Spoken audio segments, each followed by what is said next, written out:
Assalamualaikum warahmatullahi wabarakatuh. Perkenalkan, kami dari kelompok 6 dengan nama Regu, Capung, Capeung dari Gugus Sensier, Fakultas Ekonomi Universitas Negeri Yogyakarta. Sebelum memulai, izinkan saya beserta rekan saya untuk memperkenalkan diri. Nama saya Muhammad Naufal Haiman dari Prodi Administrasi Perkantoran dengan dua rekan lainnya yaitu Putri Bintari dari Prodi Akuntansi dan Vina Zulfah Nita dari Prodi Manajemen Pemasaran. Adanya kami di sini akan mempresentasikan bisnis kami yaitu Resolve. Yang pertama ada Key Partners. Key Partners sendiri adalah pihak-pihak yang berhubungan dengan bisnis tersebut.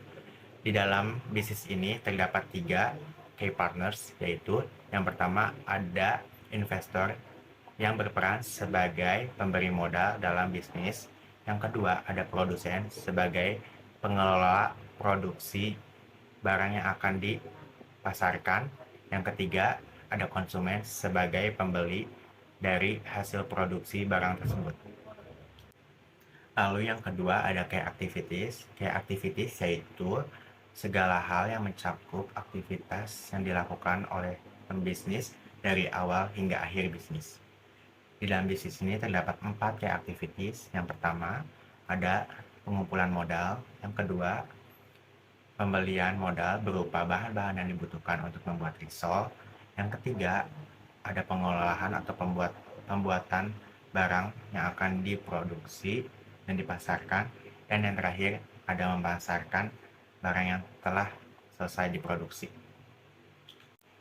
Yang ketiga ada key resources. Key resources yaitu sumber daya yang dimiliki dan dibutuhkan oleh pembisnis untuk menjalankan bisnisnya. Dalam bisnis ini terdapat 1 key resources, yaitu sumber daya fisik yang digunakan untuk memproduksi barang yang akan dipasarkan atau dijual. Yang keempat ada value proposition atau keunggulan dari produk. Jadi keunggulan dari Rizal ini yaitu tidak menggunakan bahan pengawet, bahan-bahannya mudah dicari dan harganya terjangkau, dan bahan-bahannya mengandung karbohidrat dan protein, yakni mengandung 134 kilokalori energi, mengandung 28,2 gram karbohidrat, mengandung 2,1 gram protein, 2,7 mg kalsium, 1,4 gram lemak, 0,56 mg zat besi. Yang kelima, customer relationship atau cara kita menjalin hubungan lebih baik dengan pelanggan. Cara yang pertama dengan mengumpulkan informasi pelanggan. Informasi pelanggan sangat penting bagi bisnis untuk memahami kebutuhan dan pasar. Yang kedua, mendorong royalitas dengan program reward. Untuk meningkatkan royalitas mereka, kita memberikan reward atau penghargaan sebagai bentuk terima kasih. Reward yang diberikan berupa potongan harga. Yang ketiga, sosial media. Kita bisa memanfaatkan sosial media untuk memasarkan produk ini, contohnya Instagram, Facebook, Twitter, dan website-website lainnya. Yang keenam, ada customer segment atau target dari bisnis kita. Jadi, target bisnis ini adalah masyarakat dari berbagai kalangan. Jadi, semua masyarakat dapat mengonsumsi risol Masotel ini. Yang ketujuh adalah channel. Nah, channel ini adalah sarana menyampaikan keunggulan dari produk-produk kita.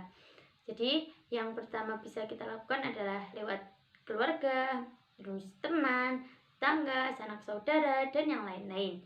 Kemudian, jangan lupa kita hubungkan ke sosmed karena pada zaman sekarang ini semuanya berhubungan dengan sosmed. Nah, kita bisa lewat IG, Twitter, WA, TikTok, YouTube, dan lain-lain. Nah, yang selanjutnya adalah dihubungkan lewat GrabFood, ShopeeFood, dan GoFood. Jadi produk kita ini tidak hanya dipasarkan secara offline tapi juga dipasarkan secara online. Kemudian ada pamflet dan brosur yang akan kita sebar ke khalayak umum. Nah, yang 8 adalah cost struktur, yaitu biaya yang dikeluarkan oleh produk-produk kita ini, yaitu ada biaya overhead, ada biaya investasi, dan juga biaya pemasaran.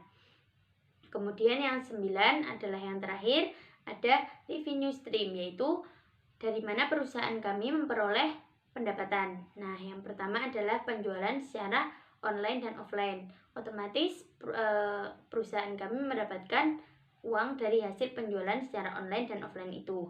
Kemudian ada modal dari investor yang akan menyetorkan kepada kami. Kemudian ada komisi layanan. Nah, sekian. Sekian.